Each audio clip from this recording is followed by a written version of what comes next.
bringing you the news and information you need from the people making a difference. This is Comcast Newsmakers. Thank you for joining us. We all hear about compulsive behavior, obsessive behavior. I think all of us have something that we can say we shouldn't be so compulsive about. I know I certainly do.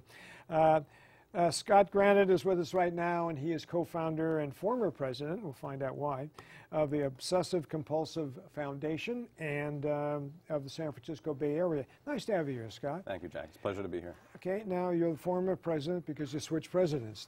You were president for a long time. I was president for since our inception about 10, 12 years ago. Okay. Let's talk about obsessive compulsive.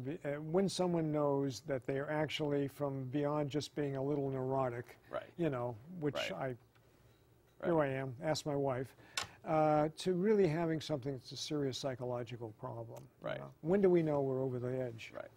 Well, like you said, I think most people have a touch of this, but I think people really know that it's a problem when it interferes in their day-to-day life. So problems on the job, school. Not getting out of bed in the morning, you can't perhaps, face life. Perhaps, problems in relationships. And so we really don't make the diagnosis until it greatly interferes in somebody's day-to-day life like that. Okay. Interestingly enough, when I asked you if it can be cured, you say no, not really. No, there's no cure for OCD, but I do think that what people need to also understand is that that's not necessarily bad news. I mean, treatment is very, very effective at this point with medication and behavior therapy.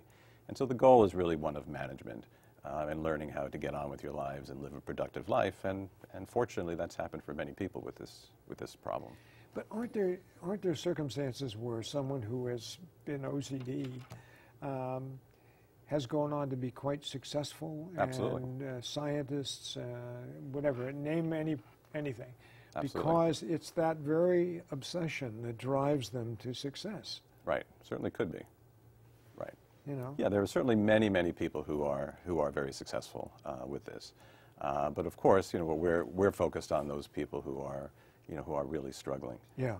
And there are, of course, I think the numbers now are about 2 to 3 million people in the U.S. Have this disorder. Okay.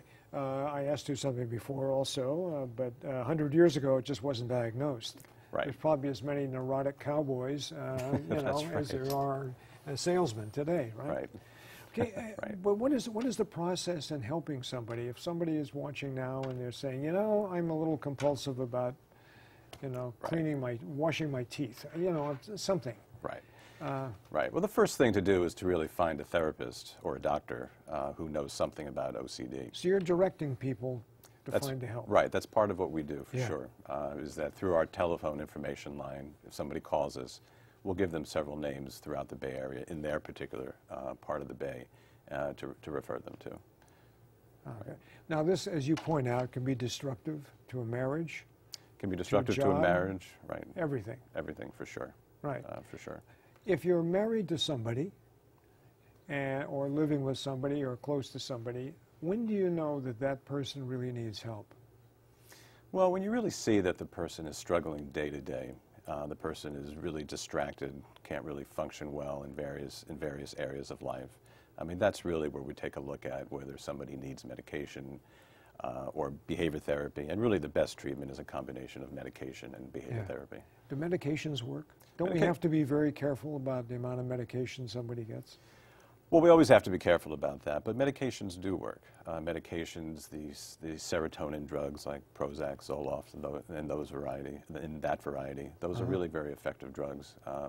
One of the things to be careful about with those types of drugs is it's very well known that somebody with OCD probably has to take a higher dose of those drugs than you might for depression. Yeah. These are all drugs that are used first for depression.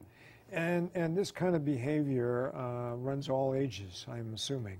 All ages. The most common age of onset is late teens, early 20s, but certainly younger kids get it, and certainly people who are older can get it too, though that's not quite as common. So there is help for people who have obsessive compulsive behavior at the foundation. Absolutely. Scott Granet's been our guest, and he is a co-founder of the organization that can help you in the San Francisco Bay Area. Thank you very much for watching. Thanks.